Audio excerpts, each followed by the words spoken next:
No matter how many books you read, classes you take, or podcasts you listen to, there's no substitute for experience when it comes to raising kids. While first-time dads are rightfully nervous about certain aspects of their impending fatherhood, new dads have a unique perspective on what it's really like. As a licensed psychologist, I work with expectant and new dads all the time, and today we're talking about what baby's first year is really like for dads. I'm Dr. Danny Singley, Director of Basic Training for New Dads, and this is Parent Savers. Faster than a speeding toddler. Sit still for just a minute. Can soothe boo-boos with a gentle kiss. Would you get down from there? Able to clean poopy bottoms in a single swipe. Oh, what did you eat? Turning frazzled mommies and daddies into procreators of peace and harmony. Ah, quit touching me. It's Parent Savers, empowering new parents everywhere. Welcome to Parent Savers, broadcasting from the Birth Education Center of San Diego. Parent Savers is your weekly online, on-the-go support group for parents of newborns, infants, and toddlers. I'm your host, John O'Reilly, and thanks again to all of our loyal listeners who've joined the Parent Savers Club. Our members get all of our archived episodes, bonus content after each new show, where we do kind of a special conversation with the expert extending the show, and plus we also have special giveaways and discounts that we offer to our members. You can subscribe to our monthly newsletter for free, though, if you're not already a member, and you can get a chance to win a membership to our club each month. Another way for you to stay connected is by downloading our free Parent Savers app, available in the Android and iTunes marketplace. And every time we put out a new show, it'll just automatically appear there. So when you're working out, walking around, or doing whatever you do when you listen to podcasts, you'll be able to listen to Parent Savers. So as you guys know, I'm John O'Reilly, and I am 39 and have 3 young boys, a 6-year-old, a 4-year-old, and an almost 2-year-old. By the time this episode's released, I think he'll be a couple weeks away from being 2. So this is actually a continuation of our show that we just did with Preggy Pals this week, where we were talking about, what dads can experience, what the experience is like for pregnancy and childbirth. So we're joined by the same panelists, but we'll go around and reintroduce ourselves and talk about how many kids you have and what you do. Hi, I'm Rob Laird. I'm 35. I'm a naval officer and captain of a minesweeper. I've got, 2.5 kids. One 7-year-old, one 10-month-old, and one due in August. All girls. My name's Chris Conti. I'm 38 years old. I am a financial risk analyst. My wife is a doula and the mother of our 1-year-old daughter. Hi, I'm Nick Christensen, 34. I'm a stay-at-home dad to a beautiful 11-month-old girl named Callie. I'm Danny Singley. I'm a licensed psychologist with expertise in men's issues, particularly the transition to fatherhood. My boys are 6 and 8 years old, and they happen to be the most beautiful children on the planet. I'm a scientist, you can trust me. Well, what a coincidence, too. That's the topic that we're talking about today. Yeah. And I'm Antonio Guerrero. I'm 32. I'm an IT consultant, and I have a little girl on the way. Congrats. Thank you. And thanks for joining us, everybody.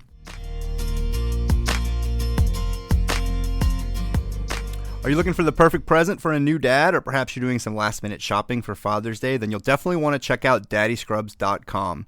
Robert Nickel founded the company, and he's joining us now on the phone. Robert, thanks for joining us. Is it okay if I call you Robert? Absolutely. Glad to be here. Thank you. All right. So let's start with the basics. So what are Daddy Scrubs? Daddy Scrubs is the uniform to get dad into the process. And I call it a uniform because it's medical scrubs that say daddy on the front, says I'm the daddy on the back. And it's the start of the process that the dad wears in the labor and delivery room. And for me, I put my daddy scrubs on when I drive my wife to the hospital. I wear them almost the entire time I'm there, taking the new baby down to the nursery, helping get them bathed. You can sleep in them. They're super comfortable. They're like pajamas. And then you can wear them for the next 2 or 3 weeks afterwards, too, when you're in that first few stages of having the baby. And they're completely washable and clean up really good. And I had one of our celebrities, Ian Ziering, he's like, yeah, I wore them for 2 weeks straight afterwards, and it was just hopefully he washed it's pretty fun to hear those things. Awesome. Yeah, my wife saw these recently at an event out here, and it's the first thing she came home and talked to me about. She was really excited about them. I was like, you have to check out these daddy scrubs. So cool. We have 3 boys. I don't know how old your kids are, but my oldest, my second son is 3 years old now, and he can read the word daddy. So he actually gets upset if I'm not putting my daddy shirt on Saturday morning, right. or getting my daddy hat. Like, where's your daddy hat? I'm like, get your daddy hat, Dad. Put it on. Yeah, and that's awesome. And then, that kind of underscores, I guess, the dad's role in the family. There is so much mom stuff that, I feel like maybe the only stuff you do see that identifies dad is like the cheesy, like world's greatest dad, like necktie or something like that.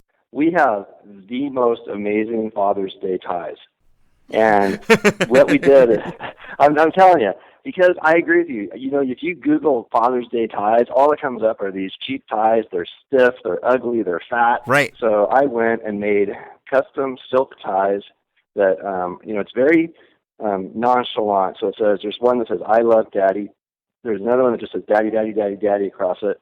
And there's another one that's a word search where different words are circled that, what Daddy means to me. Fun guy and loving spirit and different things like that. Oh, that's cute. It sounds like pretty much everything you're doing is with Dad in mind. What I'm doing is basically looking at what do I want as a dad? Right. What I like, and what do I think is quality products, and what do I want to use, during that time period, after the baby's born until, they go off to college. So how can our listeners learn more about Daddy Scrubs and purchase these Daddy Scrubs items? They can learn more about Daddy Scrubs by going to daddyscrubs.com, and we ship all over the world, actually, and we can ship anything that they like by Father's Day with hats and mugs and T-shirts and long-sleeve shirts and really super comfortable hoodies and daddy diaper bags and Big Daddy disposable changing pads and Daddy Swag gift box and the Daddy Scrubs and all kinds of daddy products that you cannot find anywhere else in the world except at daddyscrubs.com. Nice. So much stuff to check out. And Daddy Scrubs is actually offering a special discount to all of our Parent Savers listeners. So if you're purchasing items through their website, simply enter the promo code NEWMOMMY13. That's NEWMOMMY13. And you'll get a 15% discount. And that expires on June 30th. So thanks so much for joining us, Robert. And thanks for creating these products to make dads feel special. And yeah, we're going to have to hook that up. I think I might have to wear Daddy Scrubs for a special tape in a Parent Savers. Awesome. Hey, send me an email. I'll send you a whole bunch of free swag. All right, thanks. Go to the giveaways page on parentsavers.com and sign up for your chance to win a Daddy Swag gift set from Daddy Scrubs. The gift set includes the Daddy Scrubs, a T-shirt, hat, coffee mug, 3 pen sunglasses, and more, all proudly proclaiming, I'm the daddy. Happy Father's Day.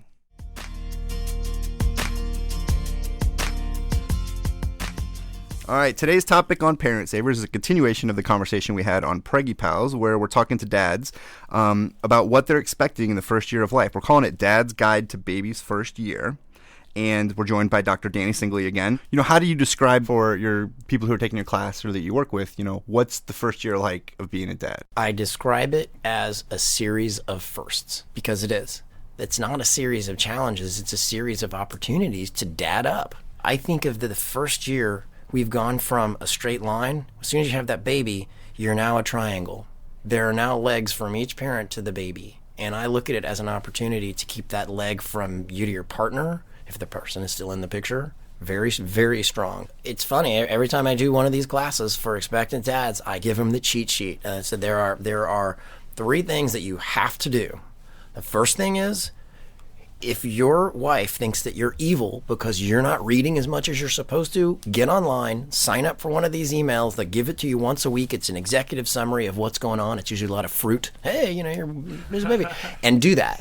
Right. Yeah, so then you come back. Yeah, you come back, and then all of a sudden you've got it. Well, you can do this also with our little watermelon seed? With an infant. Yeah. At this point, it's like your baby's the size of a dachshund or something. The second thing is to take point on arranging for medical care. A lot of times that's just like, mom's in charge of that. Well, you can be the one that's helping interview the pediatrician and taking appointments and be involved. But the third, which I think is much more important, is and no dad in history, no expectant dad has ever done this, or new dad, is to set up a weekly recurring 15-minute check-in where, and initiated by the dad, that's the part that's never once happened in the history of the world, is you hardwire this into your schedule, and you begin it ideally before the pregnancy, during the pregnancy, and then during it, you sit down and you do the check-in. And you sit down and you don't do the family business, you don't figure out how to get more diapers, you don't see about transport or anything.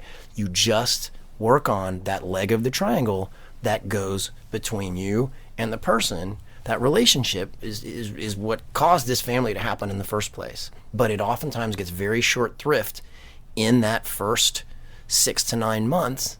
There's a well-documented relationship between As soon as you have kids, marital satisfaction takes a hit. It's a U-shape. Well, changes, yeah. Over the marriage time. changes. I mean, I think and maybe that's what you talk about, but the marriage certainly changes after the baby. Of course. And so that's probably what it's all in reaction to. Yeah, but it doesn't have to be that way. My point, stats are you take 1 billion people and squish them all together. Some of them have high satisfaction the whole time. And if you keep the relationship strong, it's the best for the baby. It's the best for the marriage. Well, Nick, let me ask you about that because I remember for the Preggy Pals episode, one of your big tips, and I think something we all agree with is, you've got to be able to go with the flow. Yep. And I know, my wife and I struggle a little bit because she's a calendar person, she's a list person, and I'm maybe not as calendar-y listy as she is. So, if I hear that I have to have a 15-minute meeting with my wife every week, that seems really structured to me. I mean, do you kind of have the same reaction about what he's saying or how that fits into it? All of the above. I think it's a great idea, actually, because my personality is not very schedule-like. I'm not very structured, so it's hard for me to just sit down and say, okay, let's meet and do this. And but I think it's a fantastic idea, just making sure that everyone is happy. No, it's the opposite. It's not making sure that everybody's happy. But I'm glad you said that. Yeah, the point of it is not. The point is, if I'm unhappy, the point of it is I want to tell you exactly what's going on with me right here, Here's right my now. honest feelings. I want you to know what it's like to be in my skin and between my ears right now, and for both parents to do that with each other. And if it's, I'm completely freaking out, I'm stressed, I resent you, I'm actually jealous of the bond that you have with the baby, and I'm concerned about what that means for me long term with that's what that check-in is for. And I think that's fantastic. I don't know if it's a guy thing or if it's just me, but I'm not the best communicator. Yeah, I keep everything bottled inside, and eventually it just explodes. Right. We're all awful about that. Yeah, so definitely a testosterone I've thing. never heard of that before. So I think that's fantastic because it forces you to get out of your comfort zone and communicate your feelings or her feeling or hear her feelings and both see each other from a perspective that you don't normally do on your day-to-day basis. So I love it. I mean, I don't know if I've done that looking back in the past 12 months or something, at least in a scheduled manner, but right. I think I know that I balk a little bit at the notion of, oh, here's a reminder that I gotta go talk to Christina in 15 minutes about how everything's going. But if it happens, hey, let's have a cocktail tonight after the kid goes to sleep, or let's just have a bowl of ice cream and talk about it. That's the sympathy weight right here. Just on the side note, I mean, if you don't kind of force yourself to do it, if it's a little uncomfortable, then you'll find excuses not to do it. Absolutely. And especially like Nick said, this isn't exactly something that most guys are really good at or come naturally. So if it's, number one, you're going to have to force it because it doesn't come naturally. Number two, you could actually be talking about, okay, I'm not really happy about such and such that's going on right now. So that's normally not a comfortable conversation to have to begin with. But it's one that needs to happen. It is. Because if it doesn't happen, it's going to build up until it kind of is so big that it can't be ignored. And then it's harder to deal with. Well, and so jumping off of that, I do couples therapy for folk. Maybe they do or don't have kids. But what I can tell you is the number one top reason that people walk in the door and sit down and say, the reason why we're here talking to you, doctor, is because we don't communicate well. There's all the details in that. But fundamentally, when things are going wrong in a couple, it's 90% of the time there's a communication block. So if you stay ahead of that... Is it that they're not communicating well, or is it that they communicate differently? Same thing. Yeah. I mean, it's not communication good, bad, or negative. It's just, are the lines of communication open about what really matters? So as you focus on your basic training for new dads, is all the focus on keeping that leg of the triangle with your partner? No. Or do you talk about... Nuts and bolts. Yeah. How do you change diapers? How do you burp? Yeah, things like changing diapers, to use that example, are things that I think that we as guys or as dads feel like we can figure out and do. It's the touchy-feely stuff that, and that's the stuff that we're most concerned about a lot too. And typically terrible at. Yeah, exactly. Well, when we come back, let's talk it after the break. Let's talk a little more specifics about some of the things we're terrible at. We're going to talk a little more about some of the things that we've all learned in the first year of our baby's life, and probably talk a little bit more about keeping the relationship healthy as well too.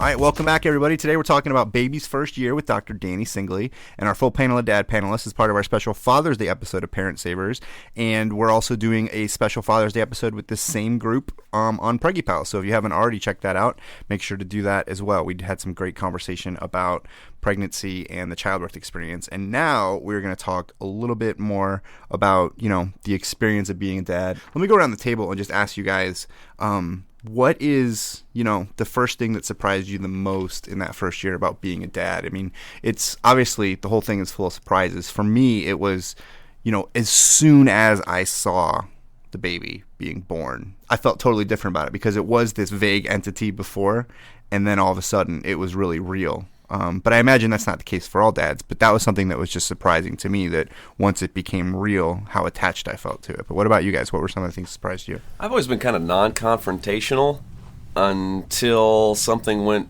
a little sideways with the kid after, the baby was just first born, and I was extraordinarily protective. It was like...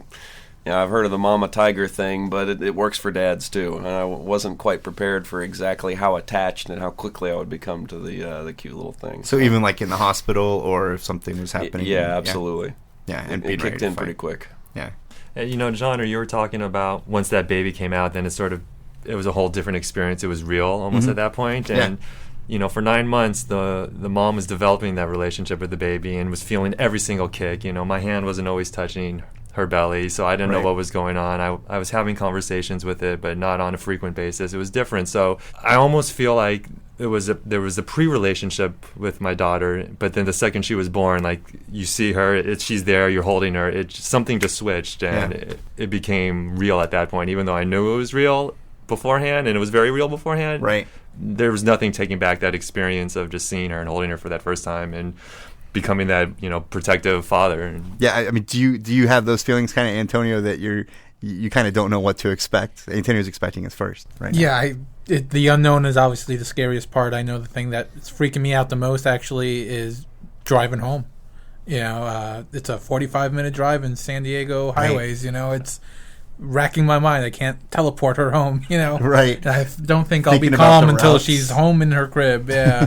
It's funny that you say that, because we had a home birth, and after the midwives and everyone left, and they made sure the baby's fine and mom is fine, and it was a couple hours after the birth, and it was just us and the baby, and we're like, oh no, what do we do? It's just us and the baby. I think no matter where you are, it's going to be just a scary experience a little bit, because you have this crying. There's that moment. Yeah, exactly. I will say, for us, when we brought our third home, and we came in, and the grandparents had been watching our two older kids, who were 2 and 4 at that time. And as opposed to like walking in when it's your first, you walk into like the empty house, and you're like, here we are, the triangle. You walk in, and there's chaos going on and toys being thrown about, and it's like, what did we just add to our plate and get ourselves into? Because the 2 and the 4-year-old didn't really change.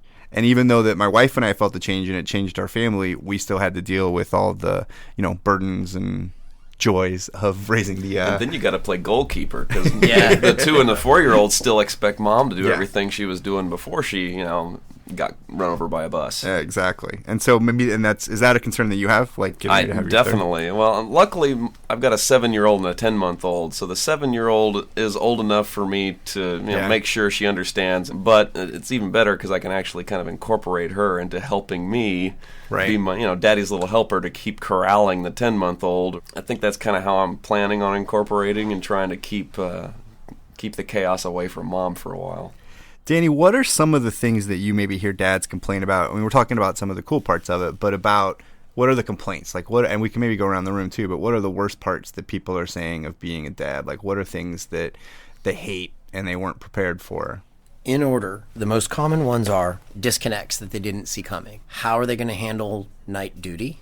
By extension, not agreeing about when to move baby out of the room. Yeah. And then not having really clearly discussed so that you can be on the same page about dealing with the extended family and close friends. And of course that looks completely different depending on your cultural background. If you're, an entitled white guy like me, you're an individualist and you think everything's about you. If you come from a more collectivistic perspective, then there's the extended family, and then the inclusion and involvement of folks looks very different, but then that gets thorny because you want to be very focused, and you want to have a hit baseline as a family. Those are I mean, finances and just sleep deprivation and all that, but those are the ones I hear. Right. They come back over and over. How did you guys deal with that? Did you guys talk to your extended family before about what the plan was going to be? I know that for my in-laws, my wife's brother just had a baby, and they were walking on eggshells because they want to go see the baby, they don't want to step, but they still have to make decisions, and then there's a grandma involved,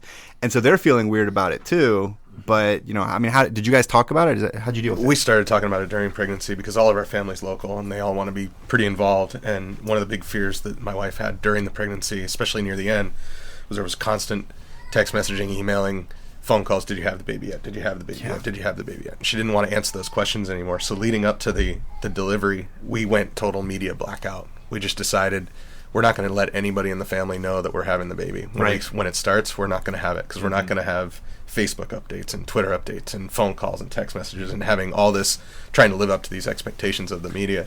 After the baby came, it was a little bit more of the same. We decided, okay, we're going to have our own little sanctuary here, and when we want to invite people into our home, we'll make the space for them to come on our terms, in our times, when it works out for us and baby, and it'll be a defined period of time, and when they're ready to go, they can go. I felt it was easier to do it that way. We felt it was easier to do it that way than to try to accommodate everybody's wishes. So if you try to accommodate everyone, you're gonna be chasing your tail forever. Well, and I think that's the protective dad instinct kind of, I think kicks up a little bit. It did for me, at least, with, I need to make sure that my family is the focus now. And, maybe my wife wants to, be close to her sister, or other people want to help. But like, hey, it's about us, and we've got to do what's best for the 3 of us now, or the 4 of us, or the 5 of us. Yeah. Well, what about nighttime duty? How do you guys do that? Well, this is one thing that's kind of surprisingly easier if the wife is breastfeeding, for at least from our situation, because all I had to do was get up, grab kid, bring back, and then I was done. Kid plugged in, I was asleep again. And maybe throw in change the diaper in there too? Yeah, that too, definitely. But I don't know, I guess maybe it's the naval training where I'm used to being up at night and being able to sleep, wake up, fix something, go back to sleep at the drop of a hat. So I've been kind of playing that game for a long time. Everybody talks about taking turns. Yeah. You hear it's pretty common. It's your turn, it's my turn, it's your turn, it's my turn. When our daughter's awake, everybody's awake. It's not. There's no taking turns. So, somebody may go do the duty and make sure she gets her diaper changed and gets put back down, but you kind of do it together, even though you may not be in the room together. Yeah. I know when my wife, our daughter's downstairs, when she goes down there, even if the noise stops, I don't fall back asleep until she's back upstairs in bed. I can I'm sleeping with one eye open, so the idea of trading doesn't really work in our house. Yeah, and I think that's what you need to figure out is what works, and that goes to Danny's point about communication. I know for us, I'm not really that comfortable with the whole tit for tat idea, like the whole, well, I cook dinner, so you do the dishes, or vice versa, that, it's more of a collaboration. Like, they both have their different joys and burdens. And so the same with, dealing with nighttime. Like, one of the points that I've seen happen is, and this is kind of a, stereotypical guy, like, wait, but we talked about this, before, that people are being proactive and saying, hey, here's how we're going to do it. It's going to be my turn, then it's going to be your turn, or you're up, or we're both up, or however it is. And then the dust and placenta clear, and it changes. And what I counsel dads, brand new dads, over and over and over again, not to say, we had an agreement. I'm like, yeah, but now you have new data. Right. So revisit it. Don't try to just go back to a decision that was made in the absence of, here's what it's really like. Agreements work great until somebody's growing teeth, or until somebody gets a cold. Yeah, exactly. And then, or you can just, it's very clear that someone needs a break. Mm-hmm. Even there is a lot of nonverbal communication that goes on, where if you're paying attention and reading the signs, okay, tonight's mine, or tonight's yours, or however it goes. It's pretty easy. Antonio, hopefully you're taking notes about some of the things to discuss. I am. We have plans. I'm naturally a night person. Doesn't bother me to be up to 2 a.m. at all, but I'm not a morning person. Right. She is. And so far, our baby seems to be a night person like Daddy, so she's kind of happy thinking that this will carry on. But we'll see. That we've planned on breaking it up that way, mornings and nights. It's funny. I feel like throughout the pregnancy, there's this personification, literally, but maybe that's not the right word. But as the baby, you really want to, humanize and identify with the baby inside the womb. And you get this notion that by the time they're full term, that they're this sage old baby that knows smoking its pipe and knows what everything that's going on. And then they're born again, and they really are kind of this, it's almost like rewinding to go back to the beginning. Mm-hmm. Let's talk about another issue that I think is something that needs to, be addressed. And it's something that you had brought up, but the whole bringing the baby out of the room, co-sleeping argument. Is there something that you either recommend? Do you tell people to figure out what works for them? I mean, I think that everyone's different here again, but I'm interested in just, a little discussion about it because it's something that it sounds like people definitely need to talk about. Well, as I say, I'm orthodox about virtually nothing, and so I don't to say here's a sleeping arrangement that cookie cutter works for everybody is a great disservice to the different contexts and cultural backgrounds. So in terms of the mechanics of the situation, no. Like my brother and sister-in-law still basically do family bed, and they've got like a 5-year-old. Yeah, and this would make me insane. Right, but it works for them, and so they like it. Rather, the way I come about that question is to make sure that because it's charged. I mean, that's prior to the baby coming. That's your personal space with your partner, mm-hmm. and there's a lot that goes into that, not just sexually or physically, but as you're sort of your inner sanctum, and beyond that, the consistency of your sleep and so on. The thing that I focus on is to make sure to have an assertive conversation about it. And when I say assertive, oftentimes it's misunderstood. People think I was very assertive. I punched him. No, that's actually aggressive. Assertive is right in the middle of passive and aggressive. And assertive means that I'm working very hard to be understood, not to win. I'm working hard to be understood, and I'm working equally hard to understand you. And typically people come at this, they're tired, they have a lot invested in it, and they want what they want to happen. But don't work as hard at, okay, I want to understand why this is important to you. I want to understand exactly what's going on that makes this, how did you arrive at that, and then not shoot it down and try to win. I mean, you can apply this to anything, but we're talking about the sleep arrangement point. Yeah. And if you do that in having that conversation, you're going to get more traction by working to understand and to be understood than to just get the kid out of the room. You didn't mention it before as one of your complaints about dads, but I imagine going around the room that we've all experienced, a change, right, in the sex patterns that mm-hmm. you have with your wife and the lovemaking and when it's going to happen. So what do you find in talking to, and what have you guys all find as far as like how it changed? I'm happy to go first. It absolutely is different, and I think that it can pretty easily be a source of frustration if you're not talking about it and communicating about it. You want to be sympathetic to your wife's needs, but then you have your own needs, and you've got to find that balance in between. And that's kind of what you're dealing with everything. Well, I have about 11 months of research on this. Yeah.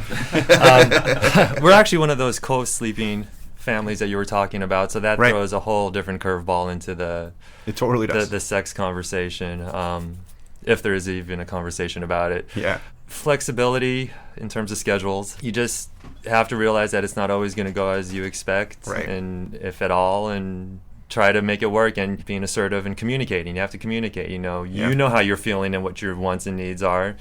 She's communicating probably to you what her wants and needs are, but are you communicating yours to her and making sure that that this is important to you, what's important to her, and trying to meeting somewhere in the middle, and hopefully she realizes all the above. Mm-hmm. We did the co-sleeping for months, and then it wasn't working for us. It just wasn't working for the baby either, and that's one thing to consider is what works for you and then what works for the baby. Right. It wasn't working for the baby either. Yeah, if it's not working for the baby, then why continue if you wanted to do it? We moved her down into her room, and that doesn't change anything really, though. Yeah. I mean, you move her down into her own room, but we have a very challenging, high-energy baby. If you could harness her energy, you'd solve a lot of the world's problems. Yeah. You might even hurt her, on the show. She's poking around. But just because she's downstairs in her crib doesn't necessarily mean she's sleeping. So you've got the amount of free time that you have to connect physically or mentally or however you want to connect is very small to begin with. Yeah. And then when you finally do get that moment, it almost feels like you're trying to fit something into a schedule. Like, oh my gosh, we've got 5 free minutes. What are we going to do with it? Right.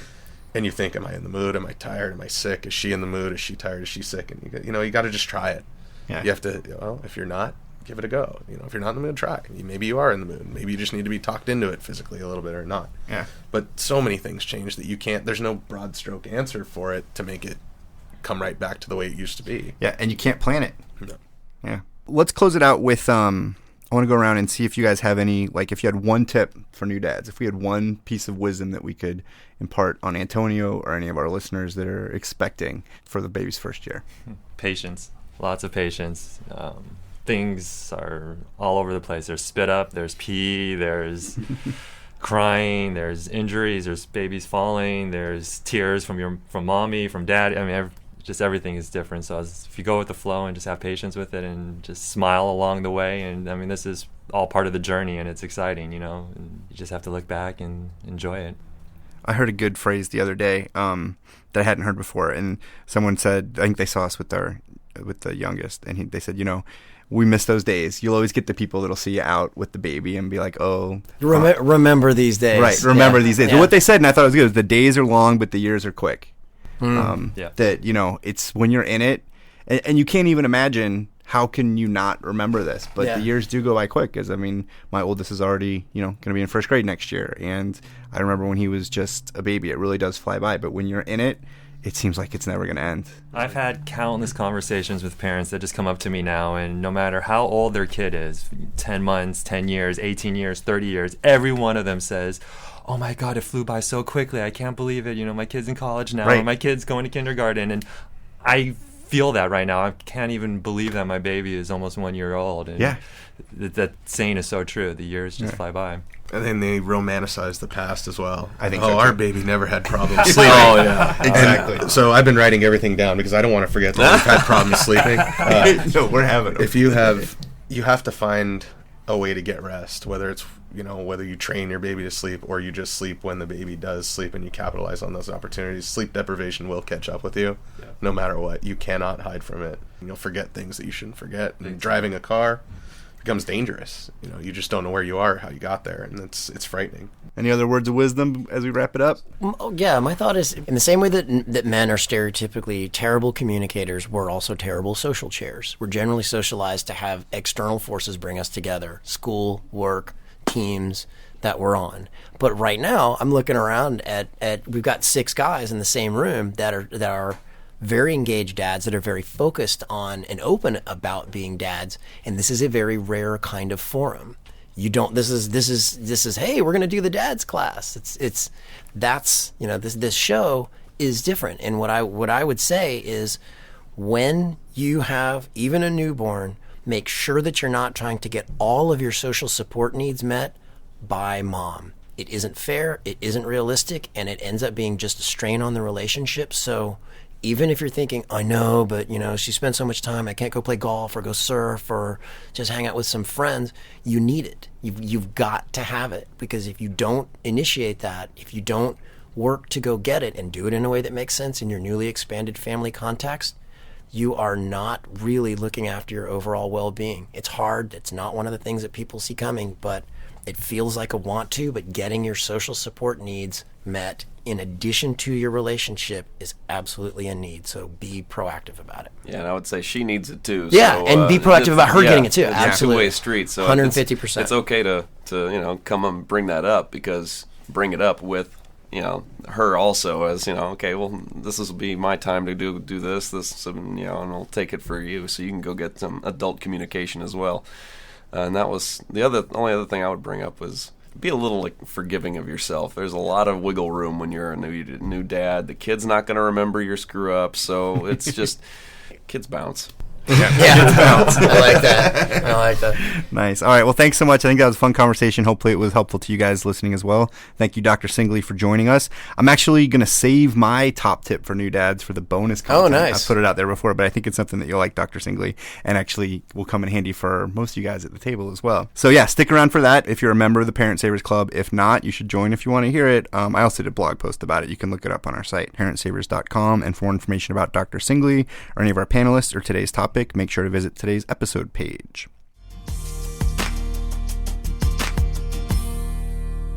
Before we wrap up, here's a parenting oops from one of our listeners. Hello, this is Grace from Traverse City, Michigan. One of my favorite funny parenting stories is I was cutting my boy's hair for summer, and I had my clippers, and I'm not a hairstylist, but I can do a buzz cut. And I did my first son, and it went fine, and I set my second son down to do his haircut. Well, I forgot to put the clipper back on after trimming around my other son's ears and neck, and I started right in the center at the top of his head. And let's just say he was not very happy with me. It was completely shaved down to his scalp. I pretty much, to save it, I just had to shave his whole head. And he was not very happy with me. He had to wear hats for a while until it grew out a little bit. But now he doesn't like me to cut his hair, and I understand why. It was funny looking back. At the time, he was pretty mad at me. He was about, I think, 8 or 9 years old. So that was my funny parenting story. All right, bye. If you have a parenting oops you'd like to share on our show, call our voicemail at 619-866-4775 and leave us a message, or send us an email through our site, parentsavers.com. That wraps it up for our special Father's Day episode of Parent Savers, and we also had a great one for Preggy Pals as well, so thanks so much for joining us. We appreciate you guys listening to Parent Savers. Hopefully you found the conversation helpful. Because it's Father's Day, we're doing a special promotion with Daddy Scrubs. You have a chance to win a Daddy Swag gift set. All you gotta do is go to our giveaways page on parentsavers.com and sign up, and you can win your very own set of Daddy Scrubs, a t-shirt, hat, coffee mug, 3 pens, sunglasses, and more, all part of this awesome Daddy Swag gift set from daddyscrubs.com. Go to parentsavers.com giveaways page and enter. Don't forget to check out Preggy Pals for expecting parents, or the Boob Group for moms who are breastfeeding their babies. Next week, we're going to put the focus back on moms. We're going to talk about ways to help them get their bodies back after baby. And as we talked about, we like your bodies how they are, but we know it's important for you guys to feel good about it too. So we've got an expert coming in to give us some tips on that. Thanks so much. This is Parent Savers, empowering new parents. This has been a New Mommy Media production. The information and material contained in this episode are presented for educational purposes only. Statements and opinions expressed in this episode are not necessarily those of New Mommy Media and should not be considered facts. While such information and materials are believed to be accurate, it is not intended to replace or substitute for professional medical advice or care, and should not be used for diagnosing or treating healthcare problem or disease or prescribing any medication. If you have questions or concerns regarding your physical or mental health or the health of your baby, please seek assistance from a qualified healthcare provider. Hey, mamas. Don't forget to check out Mighty Moms. It's our online community built for new moms just like you. Not only can you connect with other moms, but you can also join us backstage for special mom-only online events. And you'll also be notified when we're recording, so you can join us as a special guest. Visit our website, newmommymedia.com, and click on the Mighty Moms banner. It's free. That's newmommymedia.com. See you there.